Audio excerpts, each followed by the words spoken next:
नमस्कार, स्वागत है आपका सनातन माइथोलॉजी टेल्स में। आज हम आपको लेकर चलेंगे सृष्टि के आरंभ की ओर, जहाँ से सब कुछ शुरू हुआ। इस वीडियो में हम जानेंगे सृष्टि के रचयिता, ज्ञान के स्रोत और वेदों के प्रवर्तक भगवान ब्रह्मा की अद्भुत कथा, उनके जन्म से लेकर सृष्टि की रचना तक और उनके जीवन से जुड़े अनसुने पहलुओं का विस्तार से वर्णन करेंगे। तो आइए इस रहस्यमय और प्रेरणादायक यात्रा का आरंभ करते हैं। भगवान ब्रह्मा को सृष्टि के रचयिता के रूप में माना जाता है। हिंदू धर्म में इन्हें त्रिदेवों में से एक माना गया है। ब्रह्मा जी को सृष्टि की रचना, वेदों के प्रवर्तक और ज्ञान के देवता के रूप में पूजा जाता है। हालांकि उनकी पूजा आज बहुत कम होती है, फिर भी उनका धार्मिक और आध्यात्मिक महत्व बहुत बड़ा है। श्रीमद् भागवत, विष्णु पुराण और अन्य पवित्र ग्रंथों के अनुसार ब्रह्मा जी का जन्म भगवान विष्णु की नाभि से निकले एक कमल से हुआ था। जब ब्रह्मांड में अंधकार और शून्यता थी, तब भगवान विष्णु क्षीर सागर में योग निद्रा में थे। उनकी नाभि से एक कमल प्रकट हुआ और उस कमल के ऊपर ब्रह्मा जी प्रकट हुए। विष्णु ने ब्रह्मा जी को सृष्टि रचने का आदेश दिया। ब्रह्मा और विष्णु दोनों ही भगवान शिव के अर्धनारीश्वर स्वरूप से उत्पन्न हुए।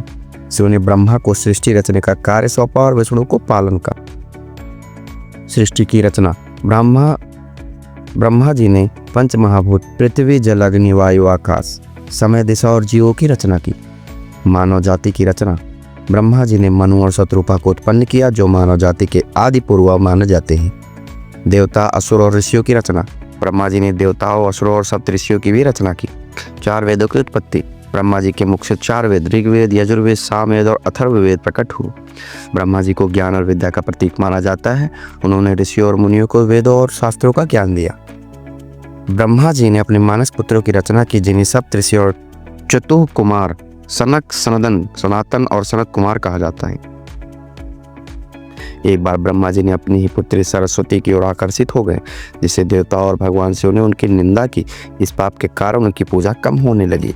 यह भारत में ब्रह्मा जी का एकमात्र प्रमुख मंदिर है। पुष्कर सरोवर के पास स्थित इस मंदिर का बहुत धार्मिक महत्व है। ब्रह्मा जी ने प्रयागराज को तीर्थों का राजा कहा और यहाँ स्नान करने से मोक्ष की प्राप्ति होती है।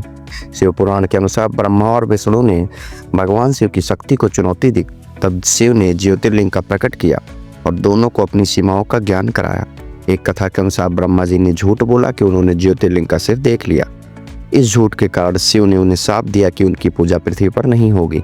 आज के समय ही ब्रह्मा जी की पूजा केवल कुछ विशेष स्थानों पर होती है।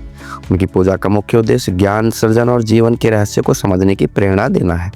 पुष्कर तीर्थ में उनकी पूजा आज भी प्रचलित है। ब्रह्मा जी यह सिखाते हैं कि ज्ञान ही सृष्टि का आधार है। ब्रह्मा जी ने सिखाया कि सृजन और विनाश दोनों ही जीवन का हिस्सा है। ब्रह्मा जी की कथा हमें सिखाती है कि सत्य और धर्म का पालन करना आवश्यक है। भगवान ब्रह्मा सृष्टि के आरंभकर्ता और ज्ञान के स्रोत हैं। हालांकि उनकी पूजा सीमित है, लेकिन उनकी शिक्षाएं और योगदान मानव जीवन में अति महत्वपूर्ण हैं। उनकी कथाएं हमें सृजन, ज्ञान और धर्म का पालन करने की प्रेरणा देती हैं।